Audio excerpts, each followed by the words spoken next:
हमारा सभ्यताओं का टॉपिक चल रहा था और कल के लेक्चर में हमने कालीबंगा और आहड़ सभ्यता की बात कर ली थी। जो कालीबंगा सभ्यता थी वो घग्गर नदी के किनारे थी और जो आहड़ सभ्यता थी वो आयड़ नदी के किनारे थी। इसमें अमलानंद घोष का नाम आता है, इसमें आता है एच.डी. सांकलिया, अक्षय कीर्ति व्यास, अक्षय कीर्ति व्यास ने इसकी खोज की थी, और आते हैं अपने रतन चंद्र अग्रवाल।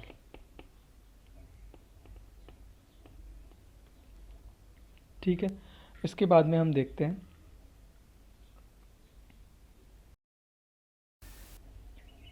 गणेश्वर सभ्यता।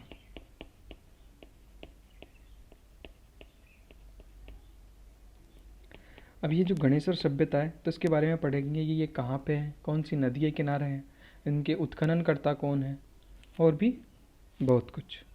तो सबसे पहले बात आती है कहाँ है ये, तो ये है नीम का थाना सीकर जिले। उसके बाद में नदी कौन सी आती है, तो इसमें नदी आती है कांतली नदी। उत्खनन की बात आती है तो उत्खनन कौन, रतन चंद्र अग्रवाल।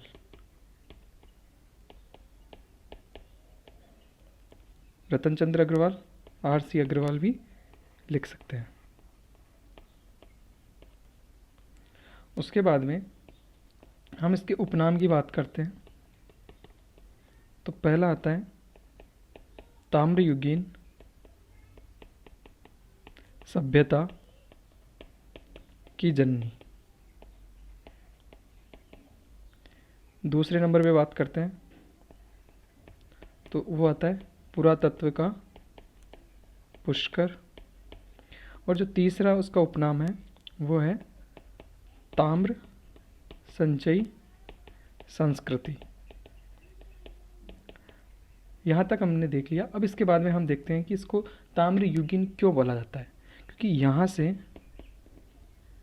तांबे के औजार या उपकरण प्राप्त हुए हैं जिनमें 99% तांबा है।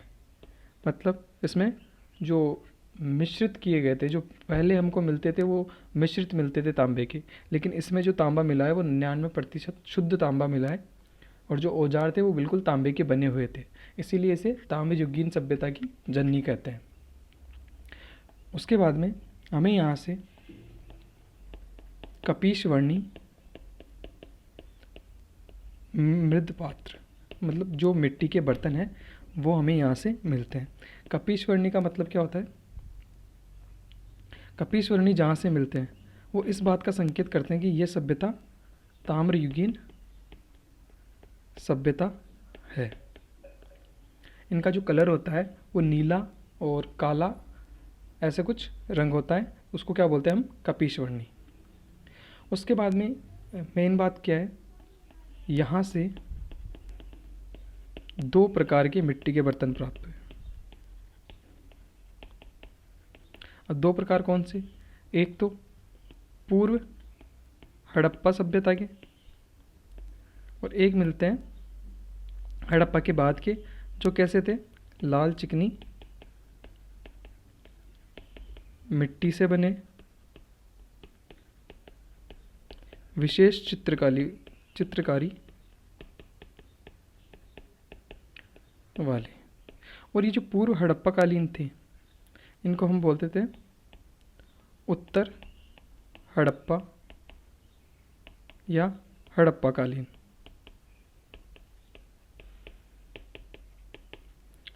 जो पूर्व हड़प्पा कालीन थे वो हल्के लाल रंग के बर्तन प्राप्त होते हैं। उसके बाद में हम चित्र के माध्यम से समझते हैं, ये कोई तालाब है। तालाब होगा तो वहाँ मछलियाँ होंगी, तो ये कोई मछली है।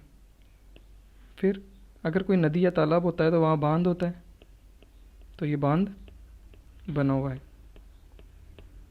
अब कहीं नदी या बांध बना हुआ है तो वहाँ कोई बस्ती भी अवश्य होगी, तो यहाँ पर क्या है, बस्ती।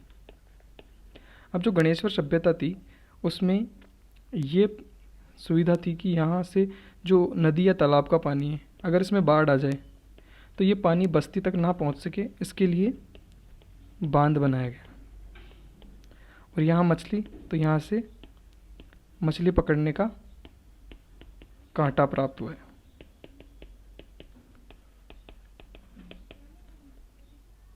तो यहाँ लिख सकते हैं, बस्ती को बाढ़ से बचाने के लिए पत्थरों से बांध निर्मित किया। बांध के साक्ष्य मिलते हैं, मछली पकड़ने की कांटे के साक्ष्य मिलते हैं कि अनुमान लगाया जाता था कि यहाँ पे मछली पकड़ी जाती होगी। उसके बाद में यहाँ जो बांध बना हुआ था वो पत्थरों से बना हुआ था, मतलब यहाँ ईंटें नहीं मिलती। तो यहाँ लिख सकते हैं, गणेश्वर में ईंटों का प्रयोग नहीं हुआ।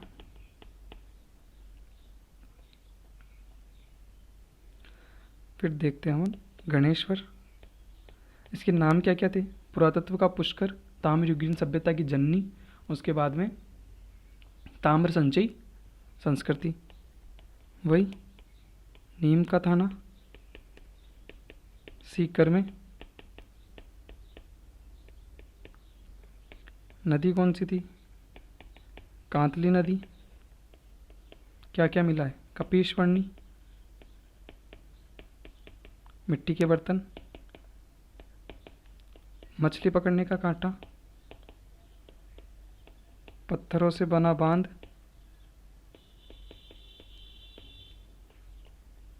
तांबे के उपकरण जिनमें क्या था 99% तांबा, उत्खनन करता RC अग्रवाल।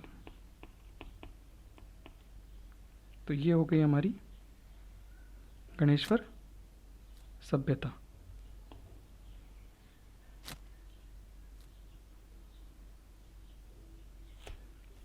यहाँ एक चीज़ और लिख सकते हैं, 2 प्रकार के मिट्टी के बर्तन भी प्राप्त हुए थे, पूर्व हड़प्पाकालीन और हड़प्पाकालीन। यहाँ तक हमने गणेश्वर पढ़ ली। अब इसके बाद में, गणेश्वर के बाद में जो सभ्यता आती है हमारी, वो आती है बैराट सभ्यता। बैराट के बारे में सबने सुना होगा। बैराट कहाँ है, जयपुर में। जयपुर में कहाँ, विराटनगर। विराटनगर का संबंध महाभारत से काल से मिलता है। ऐसा माना जाता है कि पांडवों ने अपना अज्ञातवास यहाँ बिताया था। तो बैराट सभ्यता के बारे में मुख्य बात क्या आती है, बैराट सभ्यता में 3 जगह हैं, भीम, बीजक और महादेव। ये तीनों क्या है, डूंगरी। तो भीम डूंगरी, बीजक डूंगरी और महादेव डूंगरी, यहाँ से एक तो मौर्यकालीन, उसके साथ ही सिंधु घाटी सभ्यता या हड़प्पा सभ्यता के अवशेष प्राप्त हुए हैं। अब बात आती है कि कौन सी नदी के किनारे हैं ये, हमको यहाँ पहले लिखना चाहिए था, लेकिन यहाँ देख लेते हैं। ये जो नदी है वो कौन सी है, बाणगंगा नदी। उसके बाद में हम देखते हैं कि उत्खनन का कार्य किसने किया। तो उत्खनन दयाराम साहनी द्वारा। अगर दयाराम साहनी नाम नहीं आए तो उनके बाद में यहाँ उत्खनन नीलरत्न बनर्जी और कैलाशनाथ दीक्षित ने किया था। उसके बाद में यहाँ क्या क्या, यहाँ की सभ्यता कैसे मिलती है, यहाँ क्या क्या हमें प्राप्त होते हैं, उनके बारे में हम बात कर लेते हैं। तो सबसे पहले यहाँ जो ईंटें मिली है, उन ईंटों की जो बनावट है वो सेम एज मोहनजोदड़ो, मतलब यहाँ की ईंटें मोहनजोदड़ो की ईंटों से मैच करती है। तो ऐसा माना जाता है कि यहाँ का संबंध मोहनजोदड़ो से रहा होगा। उसके बाद में यहाँ 6-7 कमरों का खंडहर नुमा भवन प्राप्त होता है, जिसमें माना जाता है कि ये बौद्ध मठ था। तो यहाँ बौद्ध मठ के साक्ष्य भी मिलते हैं। उसके अलावा चांदी की 8 पंचमार्क मुद्राएं, ये भी यहाँ इससे मिलती है, और 28 इंडो ग्रीक शासकों की मुद्राएं मिली है। अब इंडो ग्रीक का मतलब ऐसा माना जाता है कि यहाँ यूनानी शासन रहा होगा। उसके बाद में ये जो बेरार सभ्यता है, ये सम्राट अशोक से, अभी हमने देखा था मौर्यकालीन अवशेष भी प्राप्त होते हैं। तो यहाँ से अशोक स्तंभ, गोल मंदिर और भाब्रू शिलालेख, जो कि अशोक के काल का है, ये प्राप्त होता है। अब भाब्रू शिलालेख की बात करें तो भाब्रू शिलालेख की खोज की थी कैप्टन बर्ट ने। इसके बाद में ये गोल मंदिर की फ़ोटो हमारे पास पड़ी है। तो ये जो मंदिर था, ये कौन सा मंदिर है? गोल मंदिर। और ये जो चित्र है वो कहाँ का है? बैराट सभ्यता का।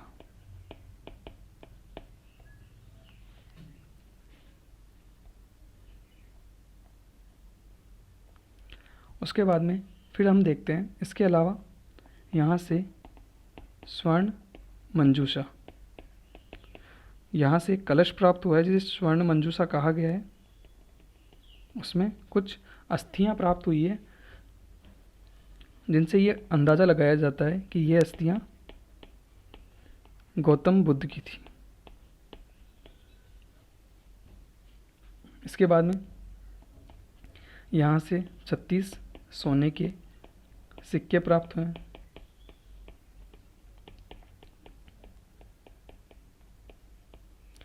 ये देख के लग रहे हैं कि ये याद नहीं होंगे, लेकिन अगर इनको ठीक से पढ़ेंगे और 2-3 बार या 4 बार रिवाइज करेंगे तो ये अपने आप सब माइंड में क्लिक हो जाएंगे। उसके बाद में आता है यहाँ से और क्या क्या चीज़ें, तो अन्य वस्तुएं में देखते हैं। तो यहाँ से नाचता हुआ पक्षी,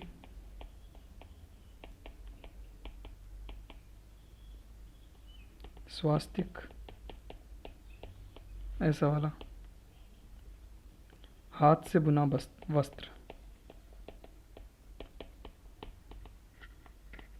जो हाथ से बुना वस्त्र है वो बैराट के साथ साथ बालाथल से भी हमें प्राप्त होता है। उसके बाद में आता है त्रिरत्न चक्र से अलंकृत घड़े। ये हमें कहाँ से प्राप्त होते हैं? बैराट से। अब बैराट के बारे में देख लेते हैं अपन। बैराट जयपुर, बाणगंगा नदी,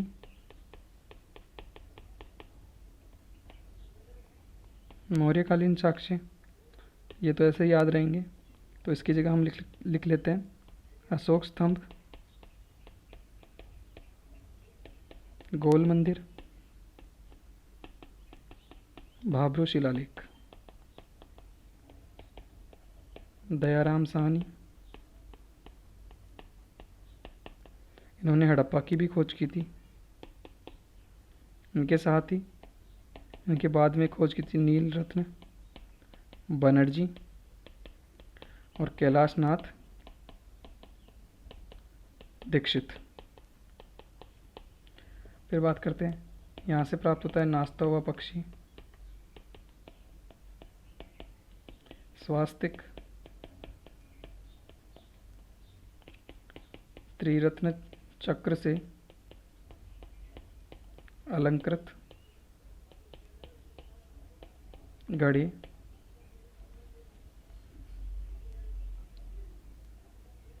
उसके बाद में हाथ से बुना वस्त्र, 36 सोने के सिक्के,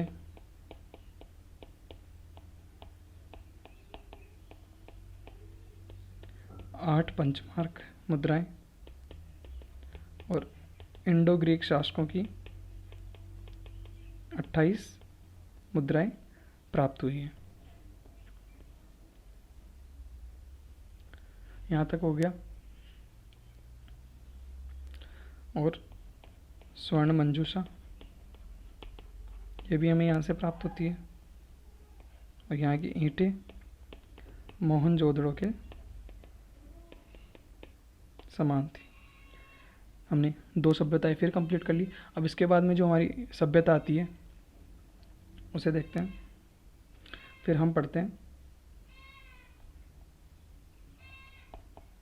जोधपुरा। जो जोधपुरा सभ्यता है जयपुर में है, और ये कौन सी नदी, साबी नदी के किनारे।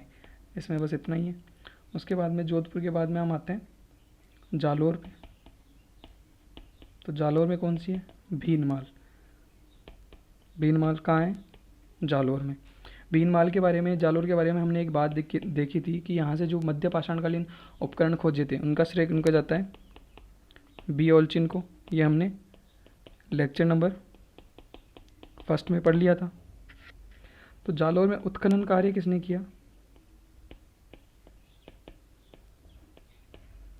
R.C. अग्रवाल, मतलब रतनचंद्र अग्रवाल। आहड़ में भी इनका नाम आता है, गणेश्वर में भी इनका नाम आता है। उसके बाद में भीनमाल में भी रतनचंद्र अग्रवाल ने कार्य किया। उसके बाद में जो भीनमाल सभ्यता है वहाँ से क्या प्राप्त होता है, दुहत्ती सुराही। सुराही ऐसी होती है, एक पात्र था जिसके 2 हत्थे थे। ये कहाँ से प्राप्त होती है, भीनमाल से। उसके साथ ही रोमन एम्फोरा, ये एक सूरा पात्र है। तो यहाँ से क्या पता चलता है, यहाँ के लोग पार्टी वगैरह किया करते थे, महफिल जमा करती थी। उसके बाद में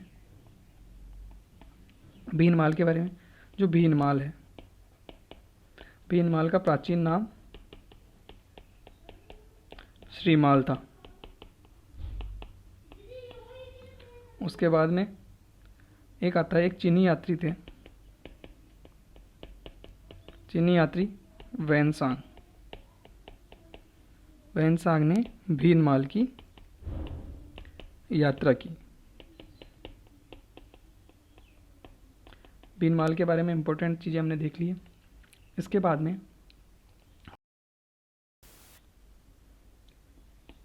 अब बात करते हैं गिलोन सभ्यता। ये कहाँ है, गिलोन सभ्यता राजसमंद में। राजसमंद वही है जे के टायर की फैक्ट्री वाला।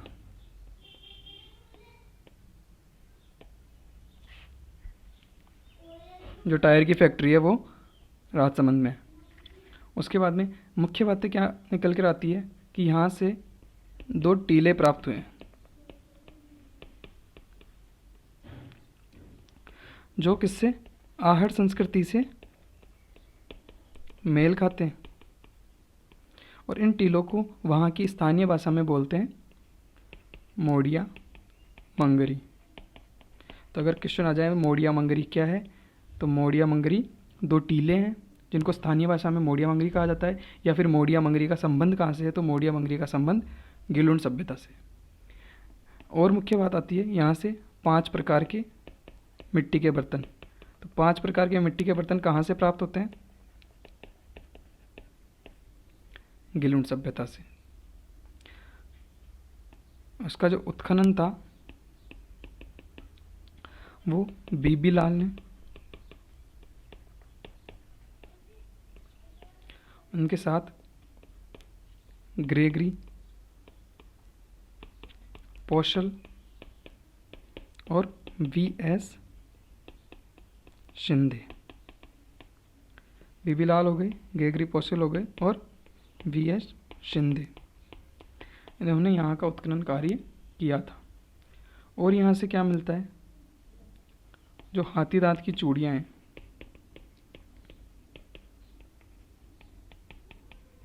वो कहाँ से मिलती है, गिलुंड से। उसके बाद में गिलुंड सभ्यता हो गई। उसके बाद में हमारी जो सभ्यता आती है वो आती है बागोर सभ्यता।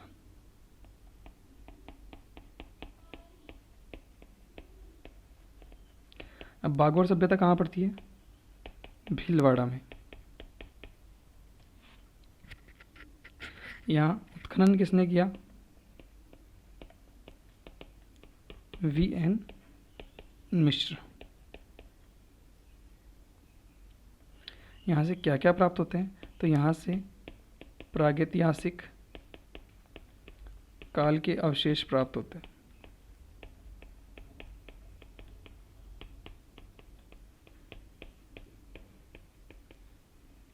जो प्राचीनतम पशुपालन के साक्ष्य हैं वो कहाँ से प्राप्त होते हैं, बागोर से। तो प्राचीनतम पशुपालन के साक्ष्य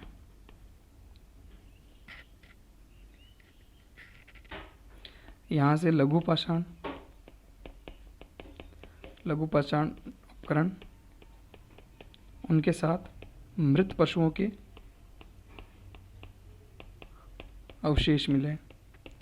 अब अगर मृत पशु मिल जाए, उसके पास लघु पाषाण या कोई हथियार मिल जाए, तो हम क्या समझेंगे कि यहाँ के लोग शिकार किया करते थे या आखेट किया करते थे। बागोर हो गई। बागोर के बाद में हम जो पढ़ते हैं वो आती है बालाथल।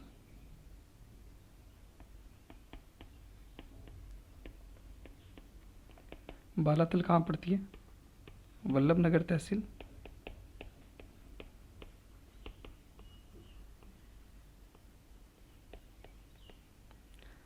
एक बात रह गई,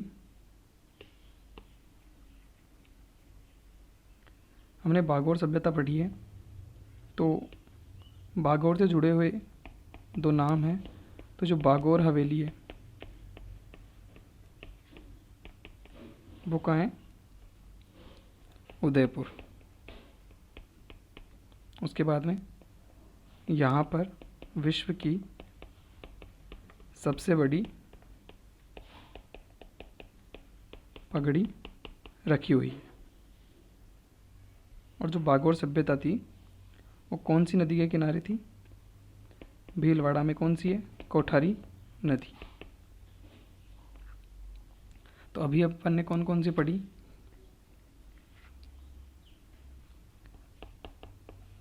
गिलुंड, ये कहाँ थी, राजसमंद में। जोधपुरा जयपुर में, किसके किनारे, साबी नदी के किनारे। जो मुख्य है वो हमने देख ली, कालीबंगा, आहड़, गणेश्वर। उसके बाद में जो अपन देख रहे हैं बालाथल देख रहे हैं, ये थोड़ी बहुत इम्पोर्टेंट है। इसके बाद में एक रंगमहल आएगी और रेड सभ्यता आएगी, वो थोड़ी इम्पोर्टेंट है। तो हमें ये याद करनी है, ज़्यादा डीप में जाना नहीं है। जो मुख्य है वो हमने देख लिए और 1-2 हम देखेंगे और लास्ट में इनका अगली क्लास में एक क्लास में शॉर्ट नोट्स बना के दे दूंगा, जिससे ये एक पेज में सारी सभ्यताएं आ जाएगी और जल्दी से याद हो जाएगी। उसके बाद में हम जो पढ़ते हैं वो आती है बालाथल सभ्यता। बालाथल सभ्यता में कहाँ पड़ती है, वल्लभ नगर तहसील उदयपुर में।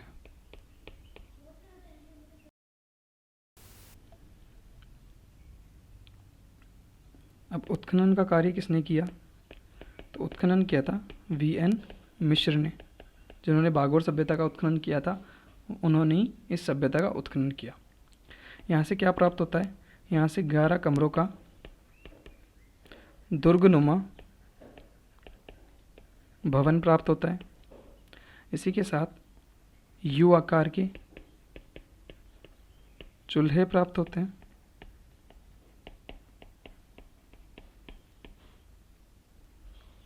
और योगी मुद्रा में शवादान के साक्ष्य। यहाँ से वही क्वेश्चन बनते हैं जो थोड़े यूनिक होते हैं, जैसे योगी मुद्रा में शवादान के साक्ष्य। तो इसकी भी हमारे पास तस्वीर है, ये देखिए। ये जो शव मिला है, ये कंकाल मिला है, ये योगी मुद्रा में बैठा हुआ है। तो ऐसा माना जाता है यहाँ को किसी ने तपस्या की होगी और उसके बाद में सभ्यता में कुछ सभ्यता का पतन हुआ होगा, ये तपस्या में लीन थे। तो ऐसी अवस्था में ये कंकाल हमें मिलता है।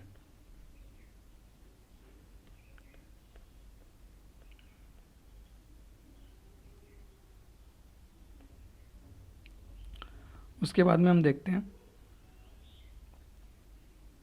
यहाँ से 4000 वर्ष पुराना कंकाल मिलता है, जो कि कुष्ठ रोग का प्राचीनतम साक्ष्य है। अब कुष्ठ रोग का प्राचीनतम साक्ष्य कौन सी सभ्यता में प्राप्त होता है? बालाथल सभ्यता में। और बालाथल सभ्यता का उत्खनन किसने किया था?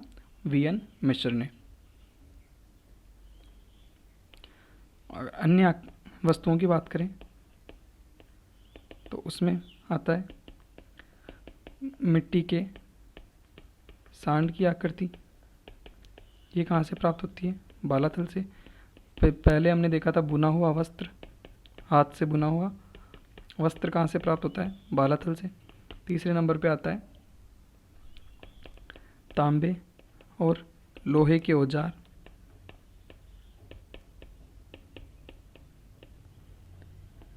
नलकूप होने के संकेत कहाँ से मिलते हैं? बालाथल से। तो ये चीज़ें हमें बालाथल से मिलती है। अब नोट लगा के कुछ बातें लिखते हैं। एक हमने देखा था बागोर सभ्यता। तो बागोर सभ्यता से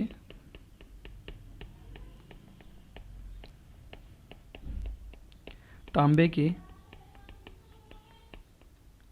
की छेद वाली सुई प्राप्त होती है। उसके बाद में हम अभी बालाथल पढ़ रहे थे, तो बालाथल और बाला किला दोनों सेम है। तो बालाथल कहाँ है? वल्लभनगर उदयपुर में। और बाला किला कहाँ है? अलवर में। उसके बाद में कालाबाला का देवता, कालाबाला के देवता कौन है? तेजा जी। जो पॉइंट सिमिलर आ रहे हैं वो मैं करवाते जा रहा हूँ।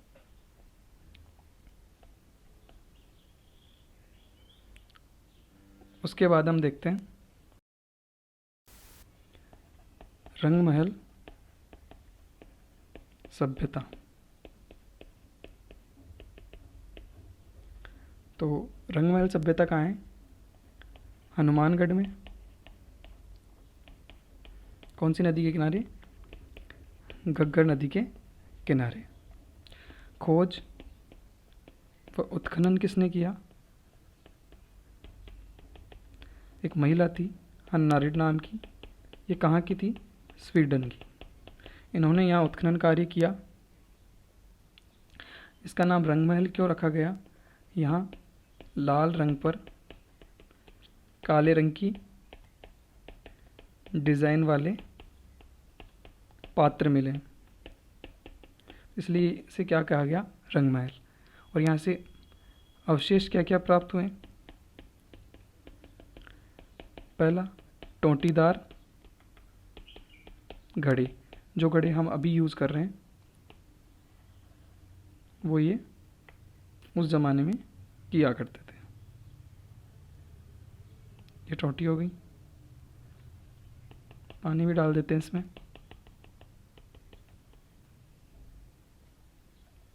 उसके बाद घंटे के आकार के मिट्टी के बर्तन। फिर आता है यहाँ से कुषाण शासक, जो कुषाण शासक थे उनके सिक्के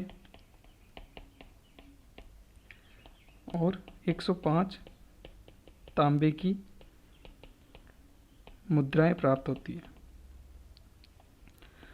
और यहाँ जो भी संस्कृति मिलती है उस संस्कृति में गांधार शैली का प्रभाव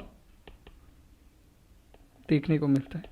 अब ये इम्पोर्टेंट, गांधार शैली का प्रभाव कौन सी सभ्यता में देखने को मिलता है, तो वो कौन सी है, रंगमहल। अब गांधार शैली क्या होती है, गांधार शैली में जो विषय वस्तु होती है वो तो होती है भारतीय,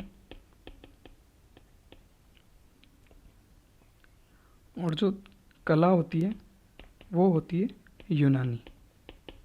इन दोनों का मिक्स क्या होती है, गांधार शैली।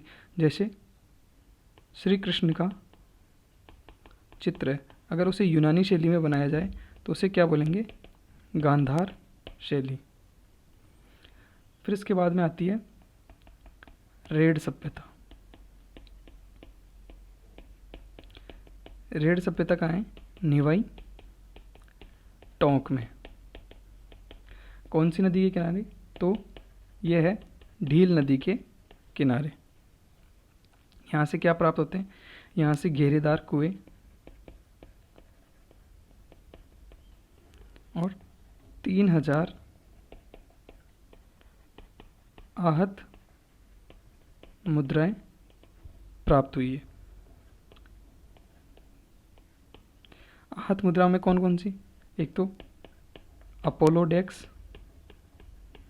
सिक्के, एक मालव सिक्के और एक इंडोसीनियन सिक्के। अपोलोडेक्स, मालव और इंडोसीनियन। अब सवाल आता है कि आहत क्या होती है, तो आहत जो मुद्राएं होती है उन पे कुछ लिखा हुआ नहीं होता, बस वो ऐसे कुरेदी हुई होती है। यहाँ से कोई ना कोई लिपि में या कुछ भी लिखा नहीं जाता। जैसे हमारे जो सिक्के आते हैं, अभी जो हमारे सिक्के आते हैं उनमें भारत अशोक स्तंभ छपा हुआ आता है, उनमें 2 रुपये लिखे हुए आते हैं। तो यहाँ लिखा हुआ कुछ नहीं आता था, यहाँ बस कुछ चिन्ह होते थे, वो गढ़े जाते थे। इनको क्या बोलते हैं, आहत मुद्राएं। यहाँ से लोहे के औजार अधिक मिले हैं, इसलिए इसे क्या बोलते हैं, राजस्थान का टाटा नगर। तो ये भी सवाल बनता है कि राजस्थान का टाटा नगर किसे कहते हैं, रेड सभ्यता को। रेड सभ्यता कहाँ है, निवाई टोंक में। अब आ जाता है टाटा नगर इसे कहते हैं, तो धातु नगरी किसे कहते हैं, तो राजस्थान की धातु नगरी नागौर। और नागौर में कौन सा खनिज मिलता है हमको, टंगस्टन।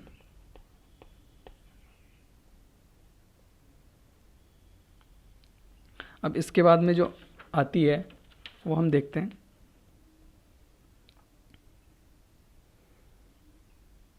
ये मुख्य हो गई। अब जो इम्पोर्टेंट बातें हैं वो हम लिख लेते हैं। तो महत्वपूर्ण तथ्य,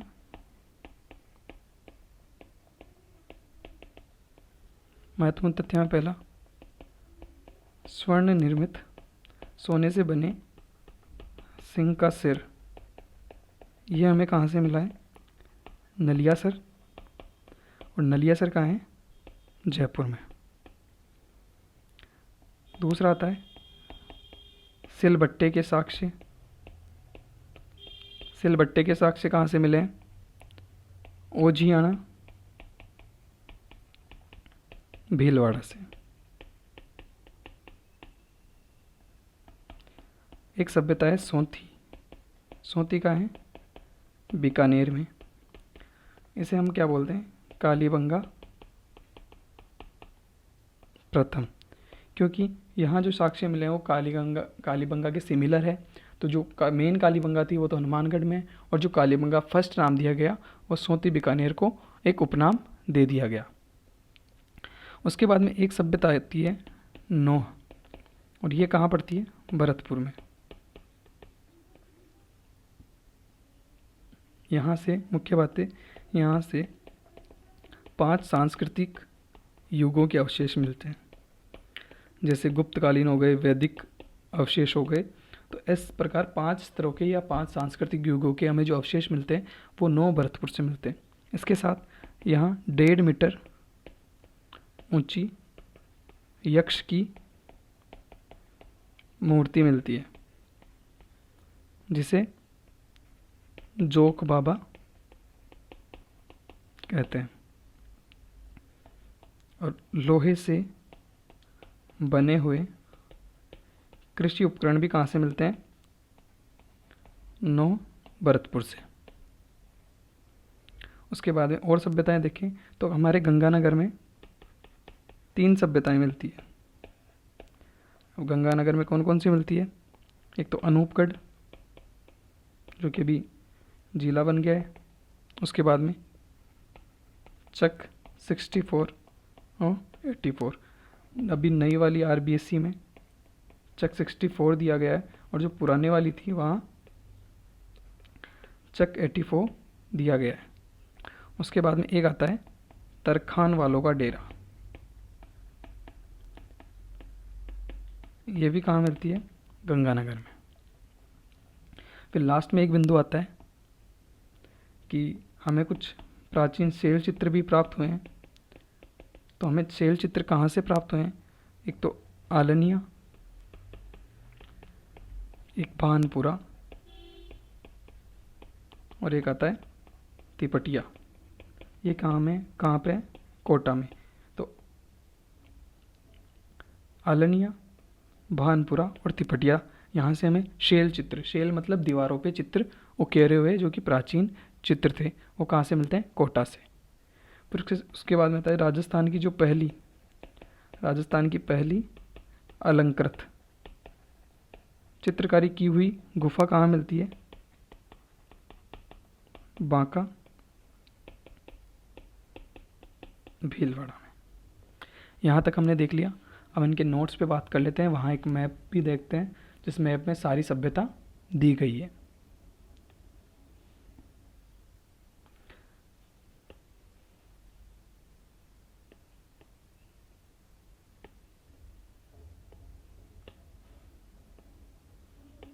सबसे पहले गणेश्वर, सीकर में, नीम का थाना में, कांतली नदी के किनारे, ताम्रयुगीन सभ्यता की जननी। उत्खनन RC अग्रवाल द्वारा अत्यधिक मात्रा में तांबे के उपकरण मिले, जिनमें 99% तांबा है।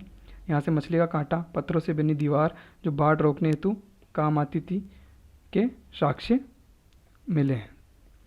कपीशवर्णीय मृदपात मिले हैं। ताम्र संचयी सभ्यता कहा जाता है। 2 प्रकार के मिट्टी के बर्तन प्राप्त हुए हैं, पूर्व हड़प्पा संस्कृति के और लाल चिकनी मिट्टी से बने विशिष्ट चित्रकारी वाले बर्तन। गणेश्वर में ईंटों का प्रयोग नहीं हुआ है। गणेश्वर सभ्यता को पुरातत्व का पुष्कर कहते हैं, ये हम पढ़ चुके हैं। फिर आती है बैराट सभ्यता, तो बाणगंगा नदी के किनारे जयपुर में। भीम डूंगरी, बीजक डूंगरी, महादेव डूंगरी, मौर्यकालीन और सिंधु घाटी के समकालीन अवशेष प्राप्त हुए हैं। उत्खनन दयाराम साहनी ने, उनके पश्चात नीलरत्न बनर्जी और कैलाशनाथ दीक्षित ने। यहाँ भवनों मठों में ईंटों का प्रयोग हुआ है। इन ईंटों की बनावट मोहनजोदड़ो की ईंटों के समान है। यहाँ से 6-7 कमरों का खंडरनुमा भवन मिला है, जिसे बौद्ध मठ कहा गया है। यहाँ से 8 चांदी की पंचमार्क मुद्राएं और इंडो ग्रीक शासकों की 28 मुद्राएं प्राप्त हुई है। अशोक स्तंभ व गोल मंदिर के अवशेष प्राप्त हुए हैं। अशोक का भाब्रू शिलालेख प्राप्त हुआ है, जिसकी खोज कैप्टन बर्ट ने की थी। यहाँ से स्वर्ण मंजूषा प्राप्त हुई है, जिसमें अनुमानतः गौतम बुद्ध की अस्थि अवशेष है। और यहाँ से गढ़े से 36 सोने के सिक्के प्राप्त हुए।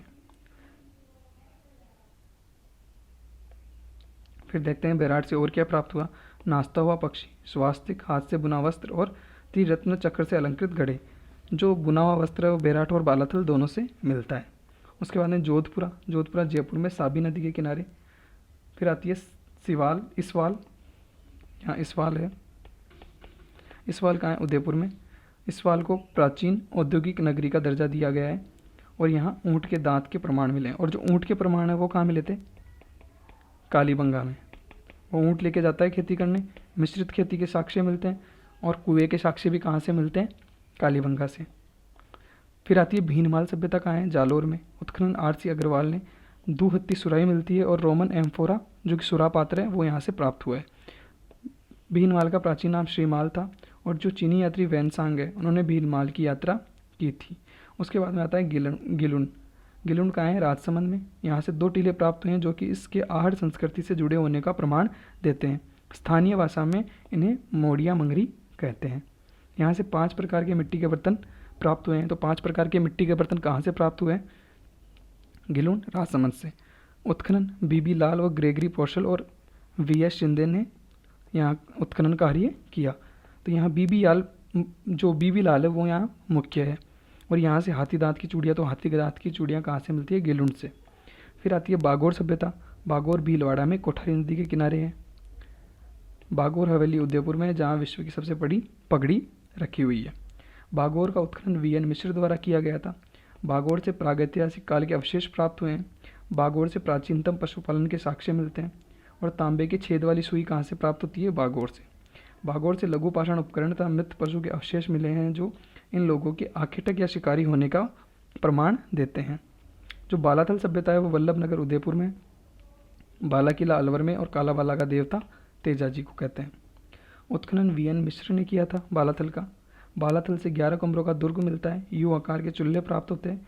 योगी मुद्रा में शवाधान के साक्ष्य बालाथल से प्राप्त होते हैं। 4000 वर्ष पुराना कंकाल मिला है जो कुष्ठ रोग का प्राचीनतम। तो कुष्ठ रोग के साक्ष्य कौन देता है? बालाथल सभ्यता।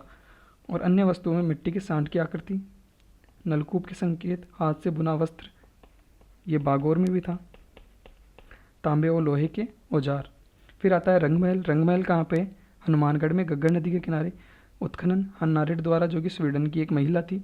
यहाँ लाल रंग पर काले रंग की डिजाइन वाले पात्र मिलने के कारण इसे रंगमहल सभ्यता कहा गया। यहाँ से अवशेष कौन से प्राप्त होते हैं? तो टोंतीदार घड़ी, घंटाकार मृदपात, कुषाण शासकों के सिक्के और 105 तांबे की मुद्राएं।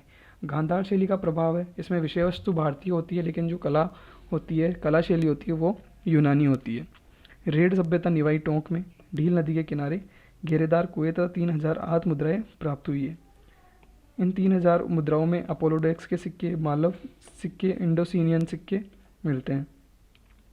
यहाँ लोहे के अधिक औजार मिलने के कारण इसे राजस्थान का टाटानगर कहते हैं। और राजस्थान की धातु नगरी किसे कहते हैं? नागौर को।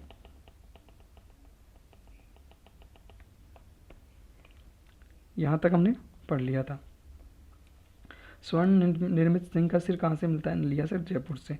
सिलबट्टे के साक्ष्य ओजियाना भीलवाड़ा से। सोती बीकानेर को कालीबंगा प्रथम कहते हैं। 9 भरतपुर से 5 सांस्कृतिक युगों के अवशेष मिलते हैं। 1.5 मीटर ऊंची यक्ष की मूर्ति मिलती है जिसे जोग बाबा कहते हैं। लोहे से निर्मित कृषि उपकरण कहाँ मिलते हैं? 9 भरतपुर में। शेर चित्र कहाँ से मिले? आलड़िया, भानपुरा और तिपटिया जो कि कहाँ है? कोटा में। और राजस्थान की पहली अलंकृत गुफा कहाँ मिलती है? बांका भीलवाड़ा में। और गंगानगर में जो सभ्यताएं अनूपगढ़, चक 64 या चक 84 और तरखान वालों का डेरा, ये कहाँ पे मिलते हैं? गंगानगर में। अब देख लेते हैं मैप में। हनुमानगढ़ में 3 सभ्यताएं हैं, पीलीबंगा, बड़ापोल और रंगमहल। उसके बाद में नीचे आते हैं तो बीकानेर में कौन सी सभ्यता है? सोती, इसे क्या बोलते हैं? कालीबंगा प्रथम। जो सोनारी सभ्यता है वो कहाँ है? झुंझुनू में। उसके बाद में गणेश्वर सभ्यता सीकर में। सीकर के बाद में जयपुर में बैराट सभ्यता। उसके बाद में दर सभ्यता, दर कहाँ है? भरतपुर में। दर के अलावा एक थी नौ, वो भी कहाँ है? भरतपुर में। फिर आता है टोंक में कौन सी सभ्यता है? रेड। और रेड के अलावा नगर। रेड और नगर सभ्यता कहाँ पे है? टोंक में। उसके बाद में आता है बागोर सभ्यता। तो बागोर सभ्यता कहाँ है? भीलवाड़ा में। चित्तौड़गढ़ में आते हैं तो चित्तौड़गढ़ में नगरी सभ्यता मिलती है। और हम सब जानते हैं कि नगरी का जो प्राचीन नाम था वो था मध्यमिका। तो अगर क्वेश्चन आ जाए कि मध्यमिका किसका प्राचीन नाम था, तो नगरी का। मध्यमिका कहाँ पर स्थित है? तो चित्तौड़गढ़ में। उसके बाद में उदयपुर में आते हैं तो गिलुंड सभ्यता और आहड़ सभ्यता। और एक और हमने पढ़ी थी इसवाल सभ्यता। इसवाल कहाँ थी? उदयपुर में। तो ये मैप से हमने देख लिया। हम आते हैं उत्तर से, तो उत्तर से पहले हनुमानगढ़ में 3 आती है। और फिर पश्चिम में जाते हैं तो बीकानेर में सौंथी आती है, तिलवाड़ा बाड़मेर आती है, बागोर भीलवाड़ा में, रेड और नगर टोंक में, बैराट जयपुर में, गणेश्वर सीकर में। मेन इनकी जगह याद रखना है। फिर उसके बाद में कौन जिनकी नदियाँ दे रखी है वो नदियाँ, फिर उसके बाद में उत्खननकर्ता। डेट याद रखने की ज़रूरत नहीं है, जो फैक्ट्स है वो याद रखना है।